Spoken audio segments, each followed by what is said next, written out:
Hello दोस्तों, नमस्कार। मेरा नाम है संदीप और आप सभी का वेलकम है नथिंग इम्पॉसिबल के यूट्यूब चैनल पर। उम्मीद करता हूं और आशा भी करता हूं कि आप सभी बहुत ही अच्छे होंगे और आप सभी की प्रिपरेशन भी बहुत ही अच्छे तरीके से चल रही होगी।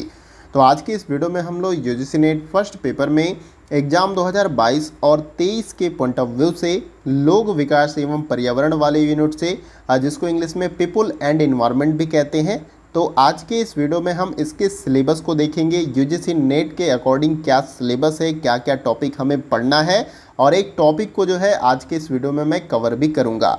तो आपको पहले पता होना चाहिए कि सिलेबस में हमें क्या कुछ पढ़ना है। ऐसे नहीं कि हमें कुछ भी पढ़ना स्टार्ट कर देना है। तो सिलेबस हमें दिया गया, तो सिलेबस को पहले हमें देख लेना है और उसके बाद से एक एक करके सभी टॉपिक को मैं आपको बहुत ही अच्छे तरीके से क्लियर कराऊंगा। और आपको करना है क्या कि वीडियो को स्टार्टिंग से लेके एंड तक देखना है, ताकि वीडियो के बीच में जो कुछ भी महत्वपूर्ण बातें या तथ्य या पॉइंट आपको बताए जाए वो आपको अच्छे तरीके से क्लियर हो जाए। तो चलिए फ्रेंड, वीडियो को स्टार्ट करते हैं। अब देखिए, स्लाइड में एक नज़र हम पीपल एंड एनवायरनमेंट के अंतर्गत जो सिलेबस हमें दिया गया उसको देख लेते हैं, फिर उसके बाद से मैं टॉपिक जो है आपको क्लियर कराऊंगा। तो देखिए, सबसे पहले आपको मिल जाएगा विकास और पर्यावरण इस प्रकार से, और इसके अंतर्गत मिलेनियम विकास और संपोषणीय विकास के जो लक्ष्य निर्धारित किए गए हैं उस टॉपिक को हमें पढ़ना है। और जो जो टॉपिक इंपॉर्टेंट होंगे उसके बारे में मैं हाईलाइट करते जाऊंगा और बताऊंगा, यहाँ से क्वेश्चन ज़्यादातर पूछे जाते हैं। अब देखिए, नेक्स्ट जो आपका इसमें कि मानव और पर्यावरण समव्यवहार, जो इंट्रैक्शन होता है यानी ह्यूमन का और जो हमारा इन्वायरमेंट है उनके बीच में किस प्रकार का इंट्रैक्शन होता है उसको हमें जानना है। और निर्जातीय क्रियाकलाप और पर्यावरण पर उनके प्रभाव, यानी कि मानव के जो भी क्रियाकलाप होते हैं पर्यावरण पर उसके क्या प्रभाव पड़ते हैं, ये भी हमें पढ़ना है। इसके साथ साथ जो पर्यावरणीय मुद्दे हैं, चाहे वो स्थानीय हैं, क्षेत्रीय हैं या वैश्विक स्तर के हैं, उन सभी मुद्दों को हमें देखना है। और मुद्दों के बारे में यहाँ दिया गया, ऐसा नहीं कि अलग से हमें पढ़ना है। जैसे कि वायु प्रदूषण का एक प्रॉब्लम है, ये आपका कंट्री लेवल पे भी होता है, और जो आपके रीजनल प्रदेश हैं या स्टेट हैं वहाँ पर भी आपको एयर पोल्यूशन देखने को मिलता है, डिस्ट्रिक्ट लेवल पे भी। और आपका अगर ऑल ओवर वर्ल्ड के लेवल पे देखें तो वहाँ भी एयर पोल्यूशन का एक प्रॉब्लम है। तो यहाँ पर स्थानीय, क्षेत्रीय और वैश्विक ये सारे प्रॉब्लम है। जल प्रदूषण का भी प्रॉब्लम सेम है, मृदा प्रदूषण, ध्वनि प्रदूषण, अपशिष्ट, ठोस तरल, बायोमेडिकल, जोखिमपूर्ण इलेक्ट्रॉनिक्स और जलवायु परिवर्तन और इसके सामाजिक, आर्थिक तथा राजनीतिक आयाम। तो ये लंबा चौड़ा टॉपिक है आपका यहाँ पर ये सिलेबस का, और ये काफ़ी इंपॉर्टेंट है। मैं रेड कलर से इसको हाईलाइट करता हूँ। देखिए, ये टॉपिक आपके लिए काफ़ी इंपॉर्टेंट है, क्योंकि अगर प्रीवियस ईयर के क्वेश्चन को आपने एनालिसिस किया होगा तो आपने देखा होगा कि यहाँ से क्वेश्चन बहुत ज़्यादा पूछे जाते हैं एयर पोल्यूशन से, या तो कभी वाटर पोल्यूशन से, या तो जो एयर पोल्यूशन में पर्टिकुलेटेड जो मैटर्स होते हैं, छोटे छोटे कण होते हैं, उनका किस तरीके से आकार होता है उससे पूछ लिया जाता है। ठोस अपशिष्ट के निस्तारण संबंधित क्वेश्चन, तो जब आप देखेंगे तो वहाँ पर बहुत सारे क्वेश्चन आपको इस यूनिट्स के जो है टॉपिक से आपको मिल जाएंगे। तो इसको हम खास ध्यान देंगे, यहाँ पर हम इसको समझने का प्रयास करेंगे इन सभी टॉपिक को। लेकिन जो एग्जाम के पॉइंट ऑफ व्यू से काफ़ी इंपॉर्टेंट है, जिनसे क्वेश्चन भर भर के आपके एग्जाम में पूछे गए हैं ऑलरेडी प्रीवियस ईयर में, उन टॉपिक को हम विशेष कर ध्यान देंगे। तो ये आपको याद रखना, और आपको भी अगर खुद से पढ़ रहे हैं तो आप इस टॉपिक को ज़्यादातर जो है पढ़ने का प्रयास करिएगा और क्लियर करिएगा एक एक टॉपिक को। फिर इसके बाद से नेक्स्ट जो टॉपिक है आपका यहाँ पर मानव स्वास्थ्य पर प्रदूषकों का प्रभाव, यानी ये जितने भी पोल्यूशन अभी मैंने आपको बताया, चाहे एयर पोल्यूशन हो गया या जल प्रदूषण, मृदा प्रदूषण, ध्वनि प्रदूषण, तो इनका हमारे ऊपर यानी कि आपके जीवन पे या मानव के जीवन पे क्या प्रभाव है। तो प्रभाव तो बहुत गंभीर है, आप सभी को पता है। अगर आपका एयर पोल्यूशन बहुत ज़्यादा होता है, जैसे दिल्ली में आपका हो जाता है, तो वहाँ पर सांस लेने में दिक्कत होने लगती है। तो बहुत सारी प्रॉब्लम है, अस्थमा की समस्या है, सांस संबंधी कई सारी बीमारियाँ आपका हो जाएगा यहाँ पर अगर एयर पोल्यूशन ज़्यादा होता है। जल प्रदूषण होगा तो उससे भी कई सारी प्रॉब्लम है। तो ये सारी प्रॉब्लम्स हमें यहाँ पर देखनी है। तो आई होप कि इतना सिलेबस आपको क्लियर हो गया होगा, और बाकी का जो कुछ टॉपिक बचा है सिलेबस के अकॉर्डिंग उसे हम देख लेते हैं। अब देखिए, स्लाइड में बाकी के जो टॉपिक्स हैं, जैसे प्राकृतिक और ऊर्जा के स्रोत जो हैं, ये भी एक टॉपिक आपका मेंशन है पीपल एंड एनवायरनमेंट में। सौर जैसे है, पवन है, यानी कि प्राकृतिक ऊर्जा के जो भी स्रोत हैं, चाहे सौर एनर्जी है आपका, पवन के द्वारा जो एनर्जी प्राप्त की जाती है, मृदा जो है आपका जल और भूतापीय जो ऊर्जा है, बायोमास एनर्जी के रूप में जो हम बायोफ्यूल यूज करते हैं, चाहे पेट्रोल, डीजल, कोयला हो गया, और इसके तरीके से आपका नाभिकीय और वन, ये सभी जो एनर्जी के सोर्स हैं इनके बारे में हमें पढ़ना है। और इसके बाद से है आपका प्राकृतिक जोखिम और आपदाएं, यानी प्रकृति के अंतर्गत जो भी जोखिम या आपदाएं आती हैं, चाहे बाढ़ है, साइक्लोन है, इस तरीके के, उनको हमें देखना है। और इसमें न्यूनीकरण की युक्तियों के बारे में पढ़ना है। और नेक्स्ट जो हमारा टॉपिक है, पर्यावरण संरक्षण अधिनियम 1986 के बारे में हमें पढ़ना है। और जलवायु परिवर्तन संबंधी जो राष्ट्रीय कार्य योजनाएं हैं या अंतर्राष्ट्रीय समझौते हैं, उनको भी हमें बहुत डिटेल में देखना है, जो कि यहाँ पर ऑलरेडी मेंशन है, जैसे कि मॉन्ट्रियल प्रोटोकॉल हो गया, रियो सम्मेलन, जैव विविधता सम्मेलन हो गया, आपका क्योटो प्रोटोकॉल हो गया, पेरिस समझौता हो गया, अंतर्राष्ट्रीय सौर संधि हो गया। तो इन सभी जो है राष्ट्रीय कार्य योजना को या अंतर्राष्ट्रीय जो समझौते के बारे में यहाँ पर मैंने बताया, इनको डिटेल में हमें पढ़ना है, यहाँ से क्वेश्चन पूछे जाते हैं। तो ये भी टॉपिक आपका काफ़ी इंपॉर्टेंट है, ये वाला जो नीचे आपका पर्यावरण संरक्षण अधिनियम, और बाकी ये जितने भी आपके सम्मेलन हुए हैं, कन्वेंशन है, उनको भी हमें डिटेल में देखना है, क्योंकि यहाँ से क्वेश्चन काफ़ी ज़्यादा आपके एग्जाम में पूछे गए हैं।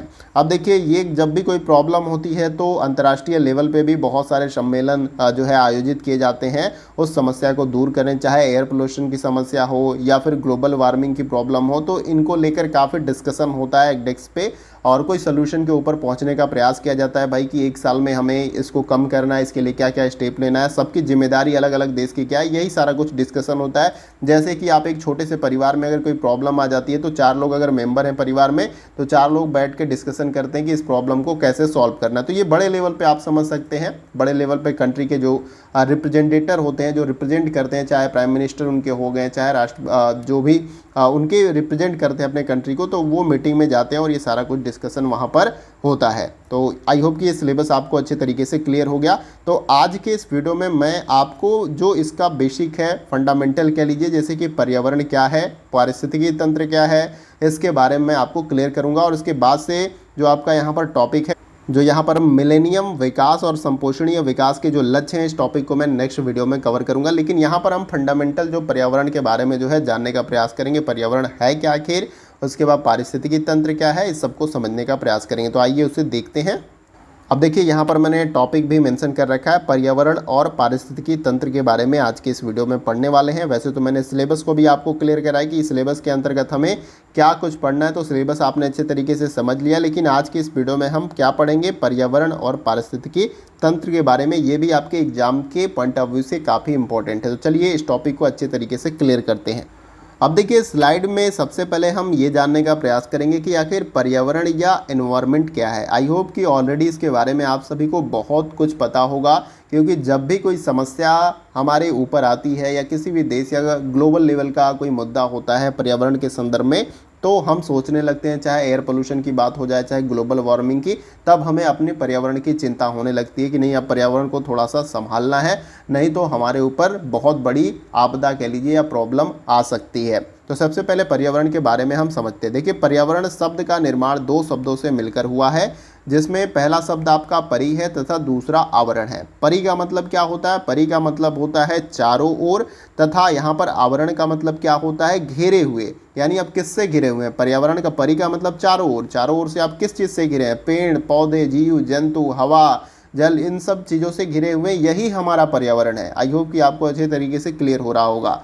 यहाँ पर आगे मैंने यही बताया कि अर्थात जो हमें चारों ओर से घेरे हुए हैं वो हमारा पर्यावरण है। जैसे कि मान लीजिए एक सर्कल है, यहाँ पर आप खड़े हुए हैं, तो यहाँ पर आपको पेड़ पौधे भी मिल जाएंगे, यहाँ पर चिड़िया मिल जाएंगी, जानवर भी बहुत सारे मिल जाएंगे, और जल हो गया, वायु हो गया, गैस हो गया, इन सभी से आप घिरे हुए हैं। ठीक है, तो यही आपका क्या है, पर्यावरण है। तो आई होप कि ये आपको क्लियर हो गया होगा। और पर्यावरण के संदर्भ में एक आध इंपॉर्टेंट पॉइंट्स मैंने यहाँ पर और मेंशन किया है, इससे और भी आपको अच्छे तरीके से क्लियर हो जाएगा। देखिए, पर्यावरण का आशय जैविक तथा अजैविक घटकों एवं उनके आसपास के वातावरण के सम्मिलित रूप से है, जो पृथ्वी पर जीवन के आधार को संभव बनाती हैं। तो जाहिर सी बात है कि अगर पेड़ पौधे, जल, हवा, ये सारी चीज़ें नहीं हो तो पृथ्वी पर जीवन संभव नहीं होगा, किसी एक चीज़ से संभव नहीं है, ये आप सभी को पता है। और आगे चल के मैं और भी अच्छे तरीके से क्लियर करूंगा, आपको समझ में आएगा। तो आपको याद रखना है कि पर्यावरण का आशय क्या है, जैविक। जैविक के अंतर्गत क्या, जो जीवन है, जिसमें जीवन है, जो कुछ ना कुछ हरकत करते हैं, बढ़ते हैं, ग्रोथ है, जैसे पेड़ पौधे हो गए, आपके जानवर हो गए, पंछी हो गए, ये सारे कुछ जैविक में आपका आ जाएगा। अजैविक में क्या आ जाएगा आपका, मिट्टी है, हवा है, प्रकाश है, ये सारा कुछ जो है अजैविक घटक के अंतर्गत आपका आ जाएगा। तो इन सभी का एक तरीके से सम्मिश्रण कह लीजिए, यही सब सारी चीज़ें आपको घेरे हुई हैं और यही आपका पर्यावरण है। तो आई होप कि ये आपको अच्छे तरीके से समझ में आया होगा। इसके बाद से मैंने क्या बताया कि देखिए इसके अंतर्गत मानव जनित पर्यावरण और सामाजिक एवं सांस्कृतिक वातावरण को सम्मिलित किया जाता है और पर्यावरण के निम्न 4 तत्व होते हैं। अब देखिए पर्यावरण तो आपको क्लियर हो गया, लेकिन जब हम एक जो जैव मंडल हमारा होता है तो उसके अंदर जब हम रहते हैं तो वहाँ पर आपको मानव जनित भी पर्यावरण देखने को मिलता है। जैसे कि हमें कुछ गर्मी होती है तो हमने एसी को डेवलप कर लिया, पंखे को डेवलप कर लिया, तो अपने अनुकूल भी हम इन्वायरमेंट बनाने का प्रयास करते हैं। चाहे सामाजिक आपका पर्यावरण हो गया या सांस्कृतिक वातावरण हो गया, ये मनुष्य के द्वारा जो है बनाया गया पर्यावरण होता है, इसे आपको याद रखना है। अब देखिए पर्यावरण के जो 4 तत्व हैं उनको एक एक करके हम समझ लेते हैं, बहुत ही अच्छे तरीके से समझ में आएगा, ये मैं आपको भरोसा दिलाता हूं। और जो सिलेबस दिया गया उसी के अकॉर्डिंग जो जो इंपॉर्टेंट पॉइंट्स होगा उस पर विशेष ध्यान दूंगा। जो टॉपिक थोड़ा सा जहां से क्वेश्चन बहुत कम पूछे गए उनको भी कवर करेंगे, लेकिन ज़्यादातर हमारा फोकस उन टॉपिक पे होगा जो आपके एग्जाम के पॉइंट ऑफ व्यू से इंपॉर्टेंट होंगे। आइए अगली स्लाइड को देखते हैं। अब देखिए ये जो पर्यावरण के 4 तत्व आपके हैं उसमें सबसे पहले क्या है आपका स्थल मंडल है, जिसको इंग्लिश में लिथोस्फीयर कहते हैं। अब देखिए एक छोटा सा मैं एग्जांपल आपको देता हूं, इससे भी आपको अच्छे तरीके से क्लियर हो जाएगा। मान लीजिए कि अगर आपको खाना जो आप खाते हैं डिनर में लेते हैं उसको एक ही बाइट में पूरा खाना आपको खाना है तो क्या होगा, आपको प्रॉब्लम होगी। इसलिए आप छोटे छोटे बाइट्स में जितना आप मुंह में अपना बाइट जा सकता है उसी के अनुसार आप खाना खाते हैं। तो उसी प्रकार से अगर होल अर्थ की बात किया जाए, पूरे अर्थ की, तो हम सभी अर्थ को पूरे तरीके से स्टडी नहीं कर सकते हैं, तो उसको हमने अलग अलग पार्ट में डिवाइड कर दिया, अलग अलग भागों में उसको डिवाइड कर दिया अध्ययन करने के लिए, और आगे चल के उनकी भी कई सारी सब ब्रांचेस आपको देखने को मिल जाती हैं। तो स्थल मंडल यहाँ पर आपको सबसे पहले देखने को मिल गया, उसके बाद से जल मंडल और वायुमंडल, इनको एक साथ अध्ययन करना पॉसिबल नहीं, इसलिए इसको अलग अलग कर दिया गया। तो जैसे ही आप सामान्य भूगोल भी पढ़ते हैं तो वहाँ पर इसी तरीके से आपको देखने को मिल जाएगा, और जैसे ही आप आगे चल के इसमें स्पेसिफिक जो है स्टडी करते हैं भूगोल के बारे में, पीजी वीजी करते हैं, तो आपको यहाँ पर जियोलॉजी स्थल मंडल के अंतर्गत मिल जाएगा, जल मंडल में आपको हाइड्रोलॉजी मिल जाएगा, अलग से इसका क्लाइमेटोलॉजी वाला सेक्शन इसके अंतर्गत आ जाता है, और मतलब इनके सब एक अलग अलग सेपरेट सब्जेक्ट ये बन जाते हैं, ठीक है। तो इस तरीके से अध्ययन करने के लिए सारा कुछ अलग किया जाता है, लेकिन आपको इन तत्वों के अंतर्गत स्थल मंडल, जल मंडल, वायुमंडल और इन सभी के सम्मिश्रण को जहाँ पर ये मिल जाते हैं वहाँ पर आपका जैव मंडल हो जाता है, यानी कि जीवन वहाँ पर आप यापन कर सकते हैं, जीवन जीने के लिए वो अनुकूल दशा बन जाती है वहाँ पर। अब पहले सबसे पहले स्थल मंडल को हम समझते हैं। आई होप कि थोड़ा सा मैंने समय लिया लेकिन आपको क्लियर करने का प्रयास किया। कोई प्रॉब्लम भी होगी, नहीं समझ में आता है कि नहीं सर आप इस तरीके से बहुत ज़्यादा साइड में हट के मत चीज़ों को क्लियर करिए, तो आप उसके बारे में भी मुझे कमेंट बॉक्स में बता दिया करें। स्थल मंडल देखिए जिसको लिथोस्फीयर कहते हैं, तो यह पृथ्वी का सबसे बाहरी चट्टानी भाग है जो कि भंगुर क्रस्ट एवं ऊपरी मेंटल के सबसे ऊपरी भाग से बना है। तो यहाँ पर इसके लेयर्स के बारे में हम बात नहीं करेंगे बहुत डिटेल में, इतना याद रखना है कि स्थल मंडल जो है आपकी बाहरी चट्टानी भाग है जो भंगुर में क्रस्ट और मेंटल से जो है यहाँ पर बनी हुई है, तो इसे आपको याद कर लेना है। इसके बाद से नेक्स्ट जो है आपका जल मंडल जिसको हाइड्रोस्फीयर भी बोला जाता है, तो यह पृथ्वी पर पाए जाने वाले जल की कुल मात्रा है और इसके अंतर्गत पृथ्वी की सतह, धरातल के नीचे एवं हवा में पाए जाने वाले जल को सम्मिलित करते हैं। यह द्रव्य वाष्प एवं हिम के रूप में आपको मिल सकता है, यानी ये जो पानी का फॉर्म होता है, ये जलमंडल का पूरा जो आपका अनुपात है हमारे पृथ्वी पर, वो आपको द्रव की अवस्था में, वाष्प यानी गैस की अवस्था में और बर्फ के रूप में देखने को मिल जाएगा। तो आपको पता है कि पूरे पृथ्वी पर जो है आपका यहाँ पर 71% क्या है, यहाँ पर अगर कह लीजिए कि 3 भाग पे कहते हैं हम लोग ऐसे कि पानी है और 1 भाग पे आपका पूरी तरीके से ज़मीन है। तो 71% जो है आपका क्या है, पानी है पूरे अर्थ पे, और 29% पे जो है आपका लैंड वाला भाग है जो आपका ज़मीन वाला भाग है। अब इसमें भी 93 जो % आपका होता है, 93 नहीं सॉरी 97 97% यहाँ पर होगा। तो ये पानी जो है आपके महासागरों और सागरों में देखने को मिल जाएगा। बाकी का 3% जो बचा है वो आपका यहाँ पर वाष्प यानी गैसों के रूप में और बर्फ के रूप में देखने को मिल जाएगा। तो आई होप कि ये भी जो इंपॉर्टेंट पॉइंट्स मैं बताता हुआ चल रहा हूँ इससे आपको याद रखना है। तो ये जलमंडल वाला भी पार्ट आपको यहाँ से क्वेश्चन बहुत रेयर पूछे गए हैं, लेकिन मैं इसके बारे में थोड़ा सा आपको बताते हुए चल रहा हूँ ताकि आपको इन्वायरमेंट के बारे में अच्छी खासी जो है इन्फॉर्मेशन होती चली जाए, और इसके साथ साथ जो टॉपिक इंपॉर्टेंट है उनको भी मैं कवर कराऊंगा और क्वेश्चन भी कवर कराऊंगा। आपको एकदम परेशान मत होइए, एकदम डिटेल में सब कुछ समझाऊंगा। नेक्स्ट जो आपका इसमें है वो है आपका वायुमंडल, जिसको इंग्लिश में एटमॉस्फेयर भी कहते हैं। तो वायुमंडल से आशय पृथ्वी के चारों ओर विस्तृत गैसीय आवरण से है, और यह गैस जलवाष्प तथा धूल कणों का एक मिश्रण होता है। यानी कि वायुमंडल में आपकी तमाम तरह की गैसें होती हैं, ऑक्सीजन है, नाइट्रोजन है, और भी कई अक्रिय गैसें होती हैं, आर्गन है, नियान है। तो इन सभी गैसों से एक तरीके से आप घिरे हुए हैं। जैसे कि पर्यावरण में मैंने ऊपर आपको बताया कि गैसों से भी आप घिरे हुए हैं, पेड़ पौधों से भी घिरे हुए हैं और जीव जंतुओं से भी घिरे हुए हैं, वही हमारा पर्यावरण है। लेकिन अब हम इनको अलग अलग कर कर देख रहे हैं, जैसे स्थल मंडल वाले भाग को, जलमंडल वाले भाग को और वायुमंडल वाले। तो वायुमंडल के अंतर्गत जो है जो गैसीय भाग है या गैसीय आवरण है उनको हम सम्मिलित करते हैं, और इन गैसों में अलग अलग गैसें होती हैं और जलवाष्प भी होता है, यानी कि पानी जो गैस के फॉर्म में होता है वो, और धूल या डस्ट पार्टिकल्स जो होते हैं उनका मिश्रण आपका वायुमंडल होता है। ये आपको याद रखना है। अगर पूछा जाए कि किसका मिश्रण होता है, गैसों का, जलवाष्प का, धूल कणों का मिश्रण ही आपका वायुमंडल होता है। तो आई होप कि स्थल मंडल, जलमंडल और वायुमंडल आपको अच्छे तरीके से क्लियर हो गया। थोड़ा समय लिया मैंने, लेकिन आपको अच्छे तरीके से क्लियर करने का प्रयास किया। आइए अगले स्लाइड को देखते हैं। अब देखिए स्लाइड में भी कुछ इंपॉर्टेंट पॉइंट्स है, उसको देखते हुए चलते हैं। जैसे कि वायुमंडल में विभिन्न प्रकार की गैसें पाई जाती हैं, जिनमें ऑक्सीजन, नाइट्रोजन, कार्बन डाइऑक्साइड महत्वपूर्ण गैसें हैं। यहाँ पर आपको याद रखना है कि सबसे ज़्यादा हमारे वायुमंडल में 78% के आसपास जो है आपका नाइट्रोजन गैस पाया जाता है, और उसके बाद से जो है आपका ऑक्सीजन होता है। ये भी आपको याद रखना है। यानी दूसरी जो सबसे ज़्यादा पाई जाने वाली गैस है वो 21% के आसपास जो है आपका यहाँ पर ऑक्सीजन है। उसके बाद से CO2 यानी कार्बन डाइऑक्साइड और भी गैसें आपकी आती हैं, ये हमेशा याद रखना है।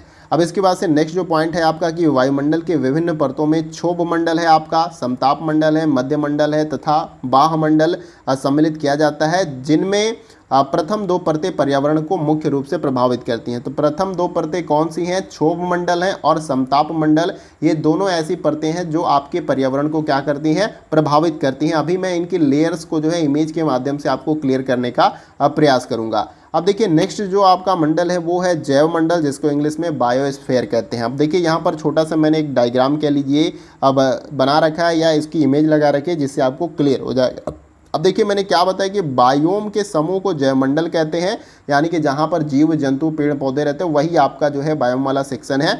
और ये ऐसा क्षेत्र है जहाँ पर वायुमंडल, स्थल मंडल और जलमंडल आपस में मिलते हैं, तो वहीं पे आपका जैव मंडल जो है बनता है। जैसे कि देख सकते हैं कि यहाँ पर स्थल मंडल है, वायुमंडल है, जलमंडल, तो इनका जहाँ पर ये क्षेत्र मिलता है, ये तीनों जहाँ पर मिलते हैं वहीं पर जीवन आपका बन सकता है या जीवन पनप सकता है। इसीलिए इसको हम लोग जैव मंडल कहते हैं, क्योंकि हमें ज़मीन की भी आवश्यकता है, ज़मीन पे हमें अपना घर बनाना है, हमें हवा भी चाहिए जिंदा रहने के लिए, जैसे कि ऑक्सीजन, और जल की भी आवश्यकता है, तभी पेड़ पौधे जो है यहाँ पर फल फूल या जीव जंतु रह सकते हैं। तो ये तीनों जहाँ पर मिलेंगे, या जिस भी प्लेनेट पे, अर्थ को छोड़ के सोलर सिस्टम में जो भी प्लेनेट आपको मिले, अगर वहाँ पर ये तीनों चीज़ें अगर उपस्थित हैं, जैसे कि जल वाला पार्ट अगर उपस्थित है तो वायुमंडल का सेक्शन आपका बन जाएगा, लेकिन ये तीनों जहाँ पर उपस्थित है वहाँ पर आपको जीवन देखने को मिल जाएगा। तो आई होप कि जैव मंडल भी आपको अच्छे तरीके से क्लियर हो गया। यहाँ से मैं एक बात बता दूँ कि कभी काल को क्वेश्चन पूछा गया है, लेकिन ये टॉपिक भी या ये भी पॉइंट आपको जानना और समझना बहुत ज़रूरी है। तो चलिए जो आपके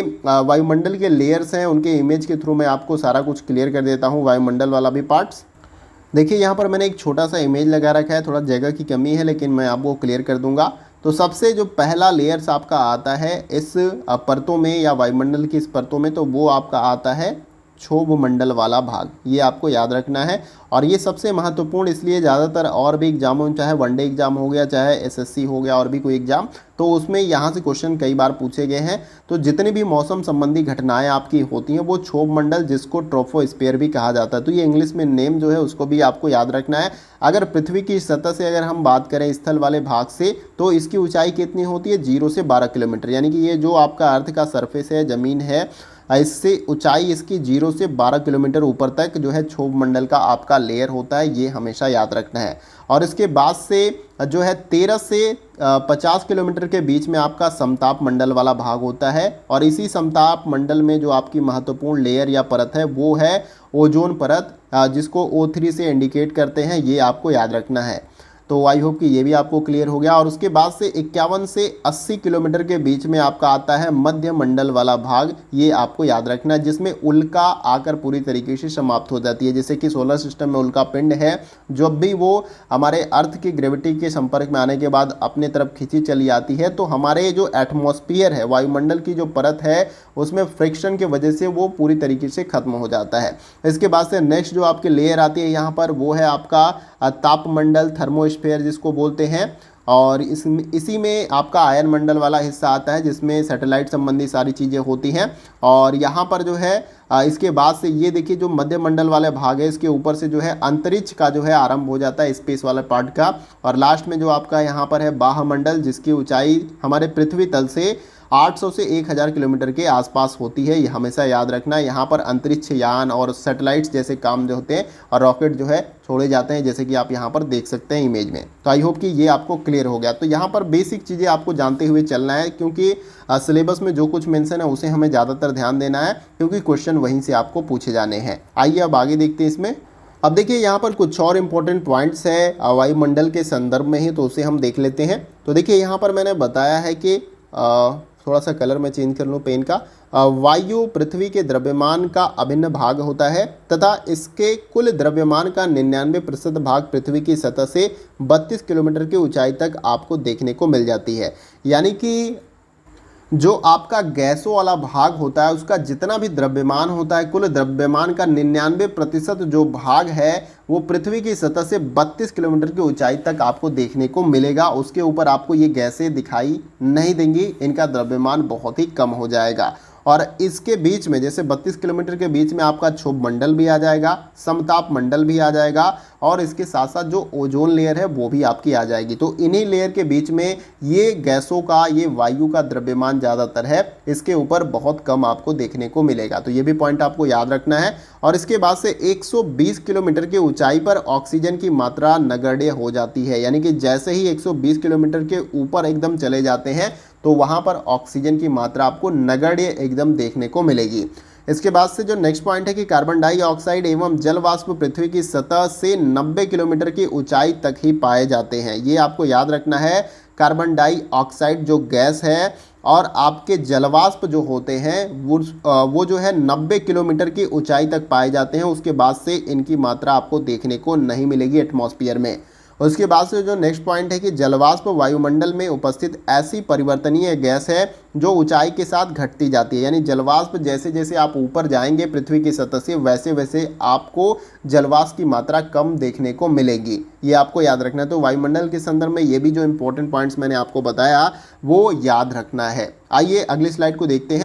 अब देखिए इस स्लाइड में जो है हम पारिस्थितिकी के बारे में थोड़ा सा जान लेते हैं, इकोलॉजी के बारे में। तो अभी तक मैंने आपको ऊपर पर्यावरण के बारे में बताया। पर्यावरण के बाद मैंने ये भी आपको बताया कि पर्यावरण के जो 4 तत्व होते हैं, स्थल मंडल हो गया, जल मंडल हो गया, वायुमंडल, फिर जैव मंडल, उसके बारे में बताया। और वायुमंडल से संबंधित बहुत सारे इंपॉर्टेंट पॉइंट्स उसको भी मैंने बताने का प्रयास किया।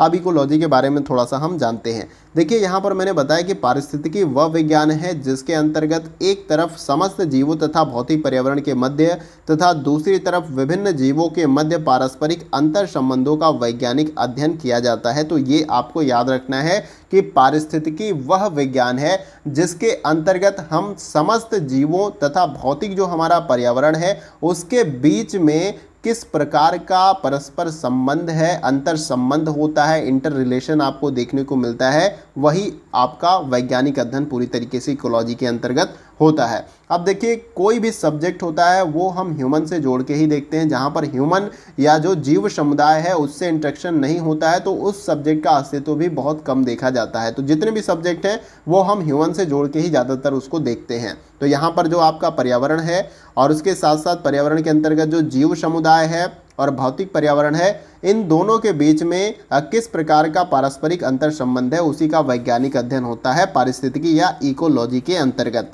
अब देखिए इस शब्द का प्रथम प्रयोग किसने किया था? अर्नेस्ट हैकेल ने। ये आपको याद रखना है। अगर आपसे पूछ लिया जाए कि पारिस्थितिकी शब्द का या इकोलॉजी शब्द का सबसे पहले प्रयोग किसने किया? अर्नेस्ट हैकेल ने किया था। अब देखिए इन्होंने यानी कि अर्नेस्ट हैकेल ने अपनी पुस्तक जनरल मॉर्फोलॉजी देर यहाँ पर लिखा गया है, सॉरी ये आपका द हो जाएगा, ठीक है। द ऑर्गेनिज्म में इसके जर्मन पर्याय यानी कि ओक्योलॉजी का प्रयोग किया था, ठीक है। तो इसके लिए सबसे पहले ओक्योलॉजी जो कि जर्मन शब्द है, और किस पुस्तक में अगर पूछ लिया जाए कि अर्नेस्ट हैकेल ने इकोलॉजी या पारिस्थितिकी के बारे में बताया है, वो है आपका जनरल मॉर्फोलॉजी द ऑर्गेनिज्म। ये आपको याद रखना है। और जर्मन पर्याय इसका होता है ओक्योलॉजी, इससे ही इकोलॉजी आपका जो है जुड़ा हुआ शब्द है। तो आई होप कि पारिस्थितिकी भी आपको अच्छे तरीके से क्लियर हो गया। पारिस्थितिकी के अंतर्गत जो है जीव समुदाय और भौतिक पर्यावरण होता है, इसके मध्य में किस प्रकार का अंतर संबंध है, उन्हीं का वैज्ञानिक अध्ययन होता है। ये आपको याद रखना है। आइए अगली स्लाइड को देखते हैं।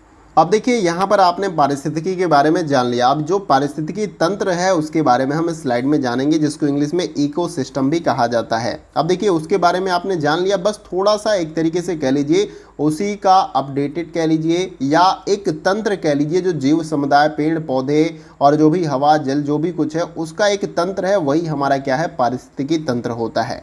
अब देखिए नीचे मैंने क्या बताया कि पारिस्थितिकी तंत्र या पारितंत्र प्रकृति की एक आधारभूत इकाई है, जिसमें इसके जैविक तथा अजैविक घटकों के बीच होने वाली जटिल क्रियाएं सम्मिलित होती हैं। यानी कि पारिस्थितिकी तंत्र के अंदर जो आपके जैविक घटक होते हैं, यानी जीव समुदाय जो होता है, पेड़ पौधे होते हैं, ठीक है, और अजैविक घटक के अंतर्गत जो भी आपका जल होता है, मिट्टी होती है, हवा होती है, प्रकाश होता है, ये सारा जो है इनका सम्मिलित एक मिश्रण होता है कह लीजिए। इनमें जटिल क्रियाएं होती हैं, ये आपको याद रखना है। इसके बाद से मैंने क्या बताया कि पारिस्थितिकी तंत्र शब्द का सर्वप्रथम प्रयोग किसने किया? तो एजी टांसले महोदय ने 1935 में किया था। ये भी आपको याद रखना है। अगर पूछा जाए कि पारिस्थितिकी तंत्र या इकोसिस्टम शब्द का इस्तेमाल किसने किया? एजी टांसले ने कब किया? 1935 में किया। अब आगे देखिए, इसमें मैंने बताया कि पारिस्थितिकी या पदचिह्न संसाधनों की आवश्यकताओं को पूरा करने हेतु उत्पादक भूमि तथा जल के क्षेत्र को निरूपित करता है। ये आपको याद रखना है। तो आई होप कि ये सारा कुछ आपको क्लियर हो गया होगा, पारिस्थितिकी तंत्र क्या है, और बहुत अच्छे तरीके से आपको समझ में भी आ रहा होगा। देखिए यहाँ पर मैंने इमेज भी लगा रखा है। यहाँ पर देखिए सारा कुछ सम्मिलित होता है। यहाँ पर जैविक जो पार्ट है, यानी जैविक के अंतर्गत जो है जीव जंतु, और फिर अजैविक के अंदर मौसम तथा जलवायु आपके आ जाएंगे। और देखिए यहाँ पर आपको जानवर भी दिख रहे होंगे, पेड़ पौधे दिख रहे होंगे, घास दिख रही होगा, ये सारा कुछ है। तो इन्हीं का एक तरीके से एक जटिल आप कह लीजिए तंत्र है, एक सिस्टम है, जिसको हम क्या कहते हैं? पारिस्थितिकी तंत्र कहते हैं। और इनमें ये सारी क्रियाएं होती रहती हैं। जैसे कि अब कोई जीव है तो वो घास या आप कह लीजिए पेड़ पौधों की पत्तियां खाता होगा। यहाँ पर जो पेड़ पौधे हैं वो अपना भोजन सूर्य से बनाते होंगे। तो इसमें बहुत सारी क्रियाएं आपको देखने को मिलती हैं। तो आई होप कि सारा कुछ आपको क्लियर हो गया। आइए अगली स्लाइड को देखते हैं। अब देखिए स्लाइड में जो पारिस्थितिकी तंत्र के जो संगठक हैं, यानी कि इकोसिस्टम के जो कंपोनेंट है, उनको हम देखेंगे। अब देखिए इसमें बताया कि पारिस्थितिकी तंत्र के मुख्य रूप से 3 घटक होते हैं। पहला अजैविक घटक, जैविक घटक और ऊर्जा घटक। तो ये जो पारिस्थितिकी तंत्र को आप देख रहे हैं, तो इसमें क्या क्या शामिल है? जैसे कि मैंने आपको बताया जीव समुदाय है, तो जीव समुदाय का मतलब जैविक घटक, जिसमें पेड़ पौधे, जीव जंतु सारे कुछ आ जाएंगे यहाँ पर। और यहाँ पर अजैविक घटक के अंतर्गत मैंने आपको बताया है मिट्टी है, वायु है, प्रकाश है, जल और मौसम संबंधी जो भी जलवायु, ये सारा कुछ अजैविक घटक के अंतर्गत आपका आ जाएगा। फिर इसी में आपका ऊर्जा संगठक भी आ जाएगा। तो ये 3 जो है पारिस्थितिकी तंत्र के आपके कंपोनेंट या संगठक है, ये आपको याद रखना है। तो इनको एक एक करके हम देख लेते हैं। सबसे पहले हम अजैविक घटक के बारे में, या अजैविक जो संगठक है, यानी एबायोटिक कंपोनेंट इसको बोलते हैं। अजैविक का मतलब एबायोटिक याद रखना है, संगठक का मतलब यहाँ पर कंपोनेंट आपका हो जाएगा। इसमें मैंने क्या बताया कि ये रासायनिक एवं भौतिक कारकों को सम्मिलित किए निर्जीव अवयव होते हैं। यानी कि इसमें कोई हरकत नहीं होती है। जिसमें कोई हरकत नहीं है वो निर्जीव है, ये आपको याद रखना है। जिसमें कोई हरकत होती है वो जैसे कि जीव जंतु, पेड़ पौधे, जो पंछी होते हैं, तो ये सारे जैविक संगठक के अंतर्गत आते हैं, जिसमें हरकत होती है। जैसे पेड़ पौधे भी बढ़ते हैं, घास भी बढ़ती है, जीव जंतु का भी विकास होता है, चलते फिरते हैं।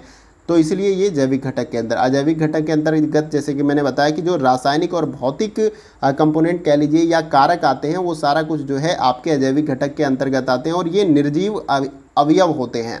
ठीक है।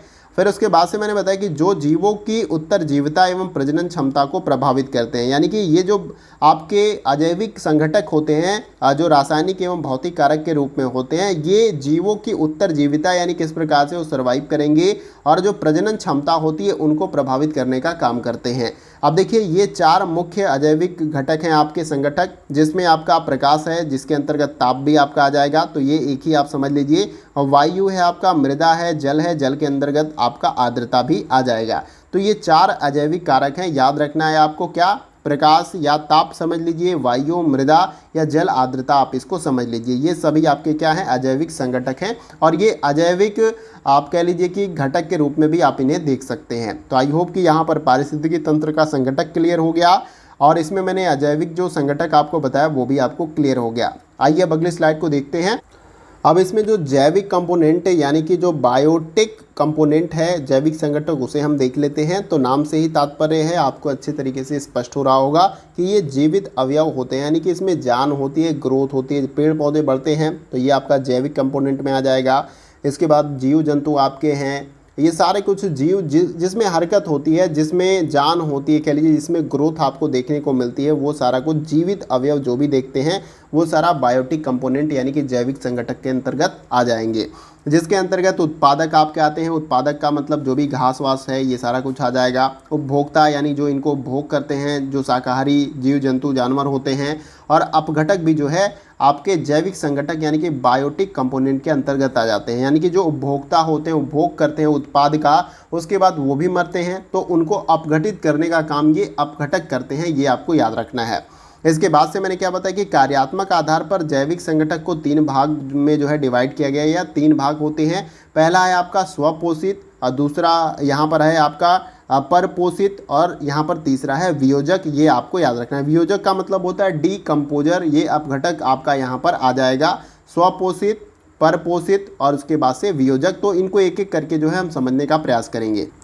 तो देखिए यहाँ पर स्वपोषित जो संगठक है, इसके अंतर्गत मैंने आपको बताया है कि ये आहार श्रृंखला में प्राथमिक उत्पाद यानी कि प्राइमरिक जो है आपके प्रोड्यूसर होते हैं। यानी कि प्राथमिक उत्पाद का मतलब ये एक उत्पाद के रूप में, जैसे कि सूर्य से अपना भोजन बनाकर जो है अपने आप को ग्रोथ करते हैं, या उत्पाद अपना एक तरीके से रेडी होते हैं।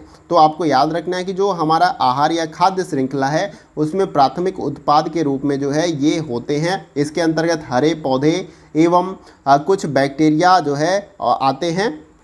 और आपको ये भी याद रखना है कि जितने भी समस्त पृथ्वी पे पेड़ पौधे होते हैं, घास आते हैं और कुछ बैक्टीरिया होते हैं, ये सारे कुछ जो है आपके प्राथमिक उत्पाद या प्राइमरी प्रोड्यूसर के अंतर्गत आ जाते हैं। और ये अपना भोजन कैसे बनाते हैं? प्रकाश संश्लेषण एवं रासायनिक संश्लेषण प्रक्रिया द्वारा ये अपना भोजन तैयार करते हैं, और इन्हें प्रथम पोषण स्तर यानी कि फर्स्ट ट्रॉपिक लेवल के अंतर्गत रखा जाता है, ये आपको याद रखना है। तो यहाँ पर स्वपोषित का मतलब खुद से भोजन बनाने वाले जो भी यहाँ पर आपको अब दिख जाएंगे, जैसे कि हरे पेड़ पौधे, कुछ बैक्टीरिया जो हैं जो सूर्य से डायरेक्ट अपना भोजन बनाते हैं, वो आपके प्राथमिक उत्पाद या प्राइमरी प्रोड्यूसर के अंतर्गत आ जाएंगे। और इसके बाद जो आपके आते हैं, जैसे कि यहाँ पर परपोषी जो इनको खाने वाले हैं, जैसे शाकाहारी जीव जंतु हो गए आपके, हिरण हो गया, गाय हो गए, भैंस हो गए, ये सारा कुछ, जैसे बकरी हो गए, खरगोश हो गए, जो इन उत्पाद को खाते हैं, ये आपको याद रखना है, वो परपोषित के अंतर्गत आ जाएंगे। तो आइए आगे हम देखते हैं इसको। अब देखिए यहाँ पर परपोषित जो संगठक है उसके बारे में जानते हैं। देखिए इसमें मैंने क्या बताया कि इसके अंतर्गत वे जंतु आते हैं जो अपने भोजन के लिए पौधे और जंतुओं या दोनों पर निर्भर होते हैं, वो आपके परपोषित संगठक आते हैं। तो इसमें 2 पॉइंट आपके लिए इंपॉर्टेंट है। परपोषित का मतलब जो दूसरों पर एक तरीके से निर्भर होते हैं, तो जो शाकाहारी जीव होते हैं वो पेड़ पौधे या फल फूल उस पर निर्भर होते हैं, तो ये भी एक तरीके से परपोषित होते हैं, क्योंकि ये अपना भोजन स्वयं नहीं बना सकते हैं। और कुछ आपके जो मांसाहारी जीव होते हैं वो भी एक तरीके से इन जो है आपके कह लीजिए ये जो शाकाहारी जीव हैं इन पे निर्भर होते हैं, तो ये भी आपके अपने वो भोजन खुद से बना नहीं सकते, तो वो क्या होते हैं, इन पे निर्भर होते हैं। तो यहाँ पर मैंने यही बताया कि इसके अंतर्गत जंतु आते हैं, जो जीव जंतु हैं जो अपने भोजन के लिए पौधों और जंतुओं या दोनों पर निर्भर रहते हैं। यानी कुछ ऐसे भी जीव आपको मिलेंगे जो पेड़ पौधे फल फूल घास भी खाते हैं, और कुछ ऐसे भी जीव मिलेंगे जो मांस जो है जानवरों को ही खाने का काम करते हैं। तो अब इनको भी हम देखते हैं। देखिए आहार के स्रोत के आधार पे जो है परपोषी को 3 प्रकार से यहाँ पर डिवाइड किया गया है, क्योंकि इसमें कई टाइप्स हैं, ये आपको याद रखना है। क्योंकि कुछ जीव हैं जो शाकाहारी हैं, कुछ जीव हैं जो बस मांस खाते हैं, कुछ जीव आपको वैसे भी मिल जाएंगे जो दोनों खाते हैं, ठीक है। इसीलिए इसको 3 भागों में डिवाइड किया गया है परपोषी को। और देखिए यहाँ पर जो सबसे पहला है आपका शाकाहारी होता है, तो शाकाहारी के बारे में हम बात कर लेते हैं, जिसको इंग्लिश में हर्बीवोरस भी कहा जाता है। ये इंग्लिश टर्म भी आपको याद रखना है। अब देखिए यहाँ पर मैंने एक इमेज लगा रखी है, जीआईएफ फाइल है, तो जहाँ पर खरगोश क्या कर रहा है, इन पत्तियों को खा रहा है, तो ये शाकाहारी है, क्योंकि ये प्राथमिक जो उत्पाद के रूप में ये जो घास पेड़ पौधे उगे हैं इनको खा रहा है, यानी कि ये मीट मांस कुछ भी नहीं खाता किसी भी जानवर को, इसलिए ये शाकाहारी जीव आपका हो जाएगा। इसमें मैंने क्या बताया कि ये अपना भोजन मुख्यतः पौधों से प्राप्त करते हैं, अतः ये प्राथमिक उपभोक्ता यानी कि प्राइमरी कंज्यूमर कहलाते हैं। और ये पोषण स्तर 2 के अंतर्गत आते हैं। जो पोषण स्तर का जो लेवल होता है ये दूसरे नंबर पे आते हैं, पहले लेवल पे आपके पेड़ पौधे एक तरीके से कह लीजिए। तो अगर बात कर लीजिए कि प्राइमरी कंज्यूमर कौन होते हैं, तो शाकाहारी जो जीव होते हैं, जो उत्पाद आपके हैं प्राथमिक उत्पाद, उनको ग्रहण करते हैं या खाते हैं, इसलिए ये प्राइमरी कंज्यूमर में आ जाएंगे, यानी प्राथमिक उपभोक्ता आप इनको कह सकते हैं। तो आई होप कि ये आपको समझ में आ गया। ये पेड़ पौधों पे ही निर्भर होते हैं शाकाहारी जीव। आइए अब अगली स्लाइड को देखते हैं। अब आगे इसमें आपका है मांसाहारी, तो यहाँ पर इसको भी हम देख लेते हैं। इसमें देखिए मैंने बताया कि ये स्वयं के पोषण हेतु शाकाहारी प्राणियों पर निर्भर रहते हैं। तो मांसाहारी आप किन्हें कह सकते हैं, जो आपके प्राइमरी कंज्यूमर हैं, जो कि प्राथमिक उत्पाद को खाते हैं अपने भोजन के लिए। फिर इन्हीं प्राइमरी कंज्यूमर को यानी प्राथमिक उपभोक्ता को जो मांसाहारी जीव होते हैं, जैसे कि शेर हो गया आपका, चीता हो गया, और भी कई सारे जीव हैं जो शाकाहारी जीवों को अपने भोजन के लिए खाते हैं। तो आपको याद रखना है कि ये सभी जो है शाकाहारी प्राणियों पर निर्भर रहते हैं अपने भोजन के लिए। इन्हें द्वितीयक उपभोक्ता यानी सेकेंडरी कंज्यूमर भी कहते हैं, और ये पोषण स्तर 3 के अंतर्गत आते हैं, यानी कि तीसरे लेवल पे होते हैं, दूसरे लेवल पे शाकाहारी, और पहले लेवल पे जो आपके प्राथमिक उत्पाद है वो आपके आते हैं। और इसके भी ऊपर अगर आप बात कर लीजिए चौथे लेवल पे, तो सर्वाहारी आते हैं, जो सब कुछ खाते हैं, ठीक है। तो ये आपको याद रखना है। तो मांसाहारी के अंतर्गत क्या होता है, जो शाकाहारी प्राणी होते हैं उन पर मांसाहारी निर्भर होते हैं अपने भोजन के लिए, और ये द्वितीय जो है उपभोक्ता या सेकेंडरी कंज्यूमर के अंतर्गत आपके आते हैं, और इनको पोषण स्तर 3 पे रखा जाता है। देखिए यहाँ पर मैंने एक इमेज लगा रखी है, टाइगर आप समझ लीजिए, तो ये भी आपका क्या है, मांसाहारी जीव है। अब इसके बाद से जो है नेक्स्ट आपका सर्वाहारी, जिसको ओमनिवोरस भी कहा जाता है। तो ये जो है प्राथमिक एवं द्वितीयक उपभोक्ता को आहार बनाते हैं, और ये नीचे के तीनों पोषण स्तर के आहार प्राप्त करते हैं, यानी तीनों को ये खा सकते हैं। यानी कि जो तीसरे नंबर पे आपके हैं मांसाहारी, उनको भी खा सकते हैं, दूसरे नंबर पे आपके शाकाहारी जो जीव हैं उनको भी खाते हैं, और पहले नंबर पे जो उत्पाद है, यानी कि जैसे कि हम लोग पालक भी खाते हैं, साग सब्जी भी खाते हैं, तो हम इंसानों में बहुत सारे ऐसे भी लोग हैं जो मीट भी खाते हैं, ठीक है। तो वो मांसाहारी जीव का भी मीट खा सकते हैं, वो शाकाहारी जीव का, इसलिए वो सर्वाहारी के अंतर्गत आपके आ जाते हैं। तो इसे आपको याद रखना है, और उम्मीद करता हूँ मांसाहारी, सर्वाहारी और शाकाहारी आपको अच्छे तरीके से क्लियर हो गया होगा। आइए अगली स्लाइड को देखते हैं। अब देखिए स्लाइड में जो है हम जैविक पदार्थों की सुलभता के आधार पे परपोषी को जो है 3 प्रकार से डिवाइड किया गया। अभी मैंने ऊपर आपको बताया था क्या, आहार के जो है आधार पे जो है किस प्रकार से परपोषी को जो है 3 भागों में डिवाइड किया गया। मैंने शाकाहारी, मांसाहारी, सर्वाहारी इन सब के बारे में आपको क्लियर किया था। लेकिन अब हम यहाँ पर जैविक पदार्थों की जो सुलभता है उसके आधार पे परपोषी के जो 3 टाइप्स है, जैसे कि परजीवी हैं आपके, इनको हम देखेंगे। देखिए इसमें मैंने क्या बताया कि वे जंतु जो अपने पोषण हेतु दूसरे जीवित जीवों पर निर्भर रहते हैं उनको हम क्या कहते हैं, परजीवी कहते हैं। यानी दूसरे जीव पर ये आश्रित होते हैं अपने भोजन के लिए या अपने पोषण के लिए। यानी कि बहुत सारे पंछी या बर्ड्स भी आप देखने को मिल जाएगा जो दूसरे जीवों पर, जैसे छोटे मोटे जो कीट पतंगे होते हैं उन पे ये आश्रित होती हैं। एक ही में अब देखिए इसमें आगे हम जो है मृत जीवी जो होते हैं उनको देख लेते हैं। अभी मैंने परजीवी के बारे में आपको बताया। अब देखिए यहाँ पर मैंने बताया कि वे जंतु जो मृत पौधों तथा जंतुओं से प्राप्त कार्बनिक यौगिक को आहार के रूप में ग्रहण करते हैं, वो मृत जीवी के अंतर्गत आते हैं। अब देखिए इनमें जो है बाह्य कोशिकीय पाचन होता है, और इसके उदाहरण के रूप में आप कवक ले सकते हैं। जो कवक होते हैं ऊपर आप पेड़ पौधों के ऊपर देख सकते हैं, सफ़ेद सफ़ेद इस तरीके से जम जाते हैं। और जो बैक्टीरिया होते हैं ये सभी मृत जीवी के अंतर्गत आ जाएंगे। और ये अपना भोजन कैसे बनाते हैं, जो मृत पौधे होते हैं, जो पौधे मर जाते हैं, जो जीव जंतु आपके मर जाते हैं, तो उनके अंदर जो कार्बनिक यौगिक होता है उनको आहार के रूप में ये क्या करते हैं, ग्रहण करते हैं। कौन, कवक एवं बैक्टीरिया। इसलिए ये मृत जीवी के अंतर्गत आते हैं, क्योंकि ये मृत जीवों से या मृत जो पेड़ पौधे या जंतु हैं उनसे अपना आहार प्राप्त करते हैं। तो आई होप कि ये भी आपको क्लियर हो गया होगा। आइए अगली स्लाइड को देखते हैं। अब देखिए स्लाइड में जो है हम प्राणी जो समभोजी होते हैं उनके बारे में जान लेते हैं। तो देखिए इसमें वे जंतु आते हैं जो अपना आहार अपने मुख द्वारा ग्रहण करते हैं। सभी बड़े जंतु श्रेणी के अंतर्गत आते हैं, जैसे कि हाथी, मनुष्य और भी जो जीव जंतु हैं वो सभी भोजन अपना क्या करते हैं, मुंह के द्वारा जो है ग्रहण करते हैं। इसीलिए ये प्राणी समभोजी के अंतर्गत आते हैं। ये भी एक पॉइंट आपको याद रखना। अब जो यहाँ पर इंपॉर्टेंट पॉइंट है वो है वियोजक, जिसको हिंदी में अपघटक भी कहा जाता है और इंग्लिश में डीकम्पोजर भी कहा जाता है। इसे आपको समझ लेना है। देखिए यहाँ पर मैंने बताया कि अपघटक या वियोजक जटिल जैविक पदार्थों जैसे कि मृत पौधों तथा जंतुओं का वियोजन कर उन्हें सरल रूप में परिवर्तित कर देते हैं और अपने आहार के रूप में ग्रहण करते हैं। और इन सरल रूपों को हरे पौधे ग्रहण करते हैं और ये हमेशा सूक्ष्म जीव नहीं होते हैं। ये आपको याद रखना है। यानी कि जो अपघटक होते हैं वो किन्हें, जो मृत जो जीव होते हैं, मृत जीव हो गए या मृत पौधे हो गए, उनको जो है क्या करते हैं, अपघटित करके जो है वो परिवर्तित करके जो है अपना आहार प्राप्त करते हैं। यानी कि ये भी एक प्रकार के जीव होते हैं। जो चीज़ें मर जाती हैं उनसे ही जो है ये अपना आहार प्राप्त करते हैं। ये आपको याद रखना है। और इन सरल रूपों को हरे जो है पौधे ग्रहण करते हैं और ये हमेशा सूक्ष्म जीवी नहीं होते। अब जैसे कि जो अपघटक होते हैं, जैसे कि आपका खाद तैयार हो जाता है, जैसे कोई पत्ती हो गया या गोबर आपका हो गया, तो वो अपघटित होकर खाद में परिवर्तित हो जाता है। तो उसमें बहुत सारा चीज़ होता है, नाइट्रोजन होता है, पोटेशियम होता है, फास्फोरस होता है। तो इन्हीं जो कंपोनेंट कह लीजिए या इन्हीं तत्वों को जो है पेड़ पौधे क्या करते हैं, जो नए पौधे होते हैं वो एब्जॉर्ब करते हैं, लेते हैं अपने ग्रोथ के लिए।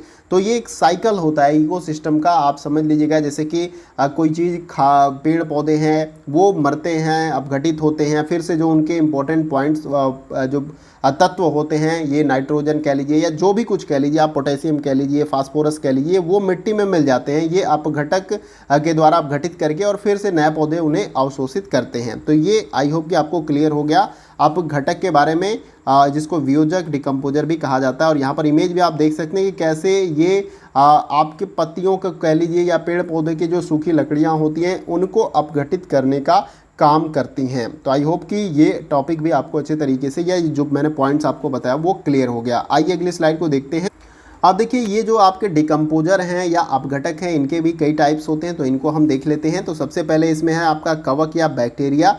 तो अपघटन की प्रक्रिया शुरू करते हैं और विघटन हेतु एंजाइम का प्रयोग करते हैं। यानी कि जो कवक और बैक्टीरिया होते हैं वो जो अपघटन की प्रक्रिया होती है, डिकम्पोजिंग के जो प्रोसेस होता है उसको शुरू करने का काम करते हैं और विघटन हेतु एंजाइम्स का ये क्या करते हैं, प्रयोग करते हैं। ये भी आपको याद रखना है। यानी कवक बैक्टीरिया ये आपके क्या करते हैं, अपघटनकर्ता का काम करते हैं, हमेशा याद रखना है आपके। अभी ऊपर मैंने भी इसके बारे में बताया था। और नेक्स्ट है आपका अपरदकारी। इसके बारे में हम जान लेते हैं। देखिए मृत जीवों के बड़े टुकड़ों के उपभोग हेतु जिम्मेदार होते हैं। यानी कि जो मृत जीव होते हैं उनका जो बड़ा टुकड़ा होता है उनका उपभोग कौन करते हैं, अपरदकारी करते हैं। ये आपको याद रखना है। और अपघटित कार्बनिक पदार्थों का पाचन एवं अवशोषण शरीर के अंदर होता है, ये हमेशा आपको याद रखना है। तो आई होप कि ये भी आपको अच्छे तरीके से क्लियर हो गया होगा। अगर इसके बारे में आपको छोटा सा एक एग्जांपल दूं या इसके बारे में आपको बताऊं कि इसके अंतर्गत कौन से जीव आते हैं, जैसे कि ये तो आपको याद हो गया कि कवक बैक्टीरिया जो बहुत सूक्ष्म होते हैं, हमें दिखाई नहीं देते हैं। और ये जो मृत जीव होते हैं, मृत पेड़ पौधे होते हैं, इनको अपघटित करके मिट्टी में मिलाने का काम करते हैं।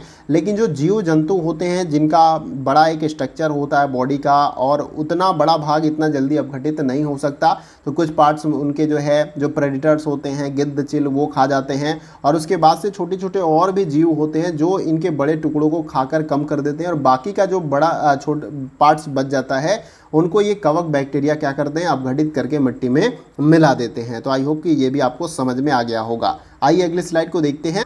अब देखिए यहाँ पर डिकम्पोजर के संदर्भ में कुछ और इंपॉर्टेंट पॉइंट्स है। जैसे मैंने बताया कि वियोजक यानी कि डिकम्पोजर भी सर्वाहारी होते हैं क्योंकि वे पौधों एवं जंतुओं के वियोजन से आहार प्राप्त करते हैं, यानी डिकम्पोजिंग से। ठीक है, तो जो भी डिकम्पोजर होते हैं, जो आपके चाहे कवक हो गया या बैक्टीरिया हो गया, ये सभी सर्वाहारी होते हैं क्योंकि ये जो मृत पेड़ पौधे हैं इनको भी अपघटित करते हैं, इनसे अपना आहार प्राप्त करते हैं। और जो जीव जंतु मर जाते हैं इनसे भी अपना आहार प्राप्त करते हैं।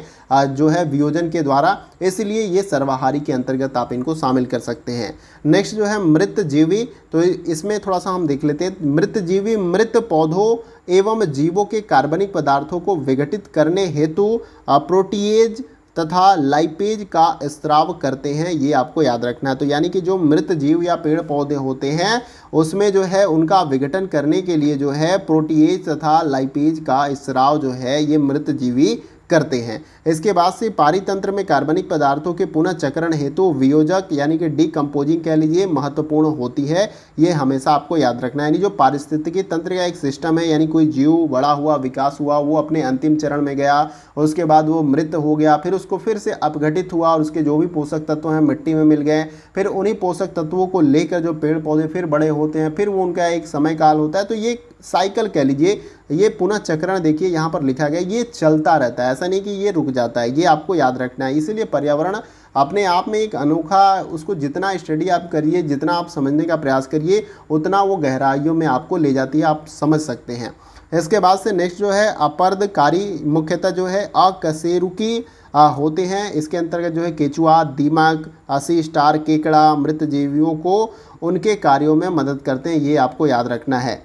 तो जैसे कि आपके जो अपघटन करता होते हैं, जैसे बैक्टीरिया, कवक, तो वो तो बड़े पार्ट्स को तो बहुत जल्दी अपघटित नहीं कर सकते। तो एक तरीके से ये जो जीव होते हैं एक आपके अकशेरुकी, जिसमें केचुआ, दीमक या सी स्टार, केकड़ा आते हैं, ये सभी उनको बड़े पार्ट्स को जो है कह लीजिए कि आहार के रूप में कंजप्ट करते हैं और वो अपघटन करता है यानी डिकम्पोजर की हेल्प करते हैं। तो आई होप कि ये भी सारा पॉइंट आपको अच्छे से क्लियर हो गया होगा। आइए अगली स्लाइड को देखते हैं। देखिए एक छोटा सा टॉपिक यहाँ पर और है, इसी के अंतर्गत इसको हम देख लेते हैं, ऊर्जा संगठक का। इसमें कुछ बुलेट्स के तौर पे मैंने इंपॉर्टेंट पॉइंट्स जो है मेंशन कर रखे हैं। वैसे तो यहाँ से क्वेश्चन आपको प्रीवियस ईयर में देखने को नहीं मिले होंगे, लेकिन इनको थोड़ा सा हम देख लेते हैं, बस ज़्यादा टाइम नहीं लगेगा, कुछ समय में आपको ये सारा पॉइंट क्लियर हो जाएगा। अब देखिए सबसे पहले पॉइंट में मैंने क्या बताया कि इसके अंतर्गत सौर प्रकाश और सौर विकिरण तथा उनके विभिन्न पक्षों को शामिल किया जाता है ऊर्जा संगठक के अंतर्गत, ये आपको याद रखना है। अब ये जो भी आपका इकोसिस्टम है या पारिस्थितिकी तंत्र है, ये यहाँ पर जो भी आपके प्राथमिक उत्पाद होते हैं वो भोजन बनाने के लिए सूर्य का प्रकाश जो है उसका इस्तेमाल करते हैं, फोटोसिंथेसिस के माध्यम से वो अपना भोजन बनाते हैं। तो कहीं ना कहीं ऊर्जा या एनर्जी जो ये है ये आपका ट्रांसफ़र होती रहती है। जैसे कि उत्पाद को जो है शाकाहारी जीव खाते हैं, शाकाहारी को मांसाहारी, मांसाहारी को सर्वाहारी, ये एनर्जी आपका ऐसे फ्लो होता रहता है, ये आपको याद रखना है। इसके बाद से मैंने यहाँ पर बताया कि सूर्य से उत्सर्जित ऊर्जा विद्युत चुंबकीय तरंग के रूप में होती है, अतः इसे विद्युत चुंबकीय विकिरण भी कहा जाता है, ये आपको याद रखना है। यानी सूर्य से जो भी एनर्जी निकलती है वो आपका विद्युत चुंबकीय तरंग के रूप में आपका होती है और इसे विद्युत चुंबकीय विकिरण भी कहा जाता है। यानी सूर्य से ये जो भी एनर्जी आपकी निकलती है वो आपके विद्युत चुंबकीय तरंग के फॉर्म में होती है। अब देखिए यहाँ पर नेक्स्ट जो आपका पॉइंट है उसे भी हम देख लेते हैं। तो नेक्स्ट पॉइंट जो आपका यहाँ पर है कि सूर्य की बाह्य सतह की जो है अत्यंत तपदीप्त गैसों के नीचे से गर्म होने पर ऊर्जा का उत्सर्जन करती है, जिन्हें हम फोटॉन भी कहते हैं, ये आपको याद रखना है। यानी कि अगर आपसे पूछ ले जाए कि सूर्य में किस प्रकार की प्रक्रिया होती है, तो नाभिकीय संलयन होता है, जिसके फलस्वरूप बहुत सारी एनर्जी जो है प्रोड्यूस होती है सूर्य के अंदर से, तो ये आपको याद रखना है। तो आई होप कि इतने सारे पॉइंट क्लियर हो गए। कुछ और पॉइंट्स हैं उनको भी देख लेते हैं।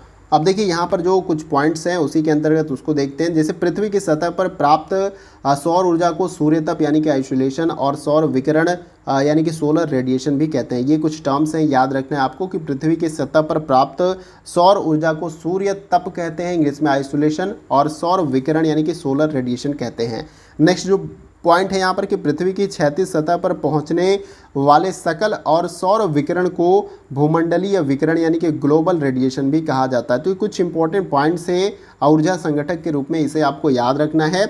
और आई होप कि ये सेशन आपको काफ़ी ज़्यादा हेल्प किया होगा। आपको पर्यावरण के बारे में इन्फॉर्मेशन मिली, यहाँ पर पारिस्थितिकी तंत्र के बारे में, इकोलॉजी क्या है, और जितने भी यहाँ पर चाहे शाकाहारी के बारे में मैंने आपको बताया, डिकम्पोजर के बारे में बताया, चाहे मांसाहारी जीव के, तो ये सारा एक किस प्रकार से सिस्टम हमारा पारिस्थितिकी तंत्र के अंतर्गत काम करता है उसको हमने एक तरीके से समझने का प्रयास किया है। कह लीजिए कि इस यूनिट का जो बेसिक जो पॉइंट है उसको हमने कुछ पॉइंट्स में। ये अपने आप में बहुत ब्रीफ में आप इनकी स्टडी कर सकते हैं, बहुत डेप्थ है इसमें, बहुत कुछ इन्फॉर्मेशन है, लेकिन हमने एक बेसिक थोड़ा सा जानने का प्रयास किया और इसके बाद से जो भी इंपॉर्टेंट आपके टॉपिक्स मेंशन है आपके सिलेबस में उनको हम कवर करते हुए चलेंगे।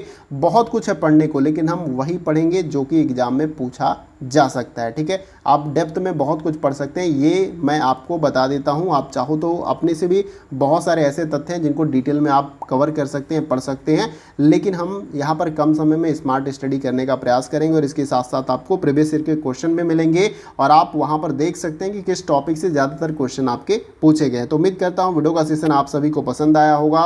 वीडियो अच्छा लगे तो वीडियो को लाइक करके हमें अप्रिशिएट कर सकते हैं। इसी प्रकार से आपको कंटेंट डेली बेसिस पे मैं आपको यूनिट वाइज प्रोवाइड कर रहा हूं और जब ये यूनिट कंप्लीट करूंगा तो उसके बाद से मैं फिर से पूछूंगा आपको एक पोल करके कि किस टॉपिक को या किस यूनिट को जो है अब कवर किया जाए, यानी कि जो आपके लिए इंपॉर्टेंट है उन्हीं टॉपिक को हम पहले कवर करेंगे ताकि आपकी ज़्यादा से ज़्यादा हेल्प हो। तो ये वीडियो का सेशन कैसा लगा जो है आप कमेंट बॉक्स में लिखकर मुझे ज़रूर बताइएगा। वीडियो कहीं से भी अच्छा लगा तो आप लाइक करके हमें अप्रिशिएट करिएगा। इस लाइक का कोई चार्ज नहीं लगता, बस इतना देर जो हम मेहनत करते हैं, ये लेक्चर बनाने में टाइम लगता है और कंटेंट को तैयार करने में, बस उसके बदले में एक लाइक करके अप्रिशिएट करने का मतलब मोटिवेट रहेंगे। तो इसी प्रकार से और भी कंटेंट आपको मिलते रहेंगे और लगता है वीडियो काफ़ी रेलेवेंट है तो आप शेयर करके इसे दूसरे दोस्तों की मदद कर सकते हैं। चैनल पे अगर आप नए हैं तो चैनल को सब्सक्राइब करिए और उसके बगल में ये जो घंटी का निशान होता है बेल आइकन का, उसे आपको प्रेस करना है, तभी इस चैनल पे जो भी इंपॉर्टेंट वीडियो अपलोड की जाएगी, चाहे वो प्रिपरेशन से रिलेटेड, चाहे एमसीक्यू के फॉर्म में जो आपको वीडियो मिलेंगे इंपॉर्टेंट,